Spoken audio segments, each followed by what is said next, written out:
So this has been an amazing one. We've talked to Ariel kind of about finding the story. How did you come into the project working with him?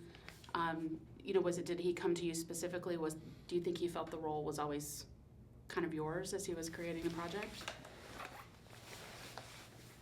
It's interesting how I came to be involved with this because I had absolutely no idea who Kuklinski was, and I didn't know Ariel very well. I had met him at some social functions here and there, and we had some mutual friends. And one time we were talking, and he said that he was working on this, and he said, I've always wanted to work with you, et cetera, et cetera. And, but it wasn't something I was pursuing. It certainly wasn't like my idea. I wasn't looking around thinking, oh, I need to make a movie about Richard Kuklinski. Who's going to help me do it? Do you, once you came on board, did you kind of, I know there's been a book and some actual video footage of Kuklinski. Did you study that much? Did you kind of want to bring your own take to it? Well, the research I did for the role was not incredibly extensive. I did start reading a book, one of the books about Kuklinski, and then Ariel said I was reading the wrong one. I should read the other one. And then I realized that they're probably both accurate and inaccurate, and that it's probably really hard to know the truth at all about what happened, because I don't think Kuklinski told the truth all the time. So, and then there's the interview, the famous interview on HBO, and I was able to get an unedited version of that interview. It's over 20 hours long, I think, and I would just watch it whenever I could. When I was working on the film, I'd spend hours sitting and watching it and just trying to figure out how his mind worked. But it's a very helpful thing to have. An interview is probably the best thing to learn how somebody talks and moves and all that. How did you find the balance between kind of the two sides that Kuklinski had, between family man and obviously ruthless killer? Well, yeah, one of the challenges is to find the balance between the two sides of his existence, his family life and his professional life. And Ariel was actually very helpful in this regard, because the way he scheduled the film, we kind of compartmentalized it, where we started with the DeMeo scenes, the stuff with Ray and David Schwimmer and Jonathan D'Amelia. And then we moved into the Chris Evans stuff, which kind of kicks it up a notch. And then Winona came. And from then on, we focused more on the family stuff. So I actually had the luxury of kind of separating it out a little bit, which is more than Kuklinski ever had. He had to do it all on the same day. I don't know how he did it.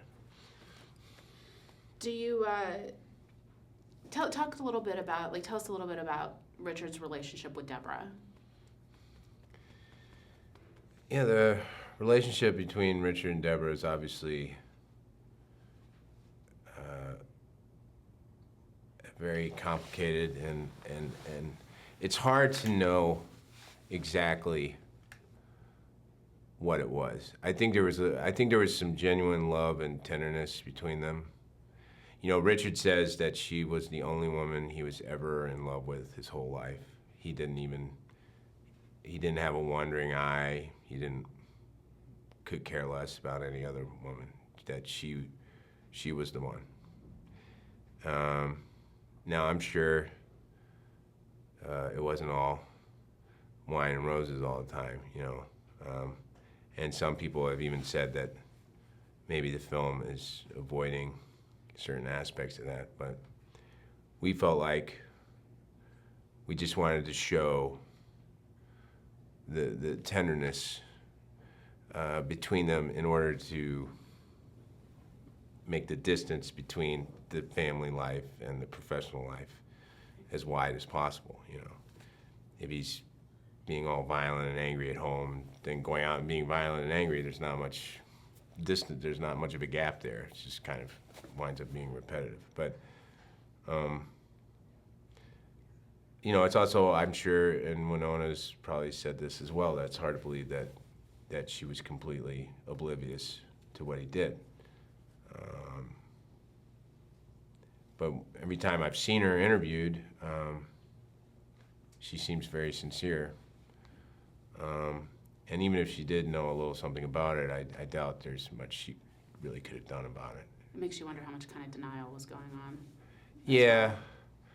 But I think, you know, once you start saying, oh, those people are really in denial, you're throwing the old stones in the glass house. There's a lot of denial in the water these days.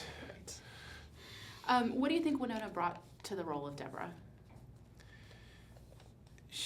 Winona brought such a delicacy and fragility to the role that I thought was really important, because I think a stereotypical way to go with the part would have been, you know, like tough New Jersey housewife, mob, you know, like brassy and doesn't take any shit from anybody, you know, but that's not who this woman was. She was when you see interviews with her, she seems very, very delicate and fragile, and Winona, I think, captured that beautifully in her portrayal.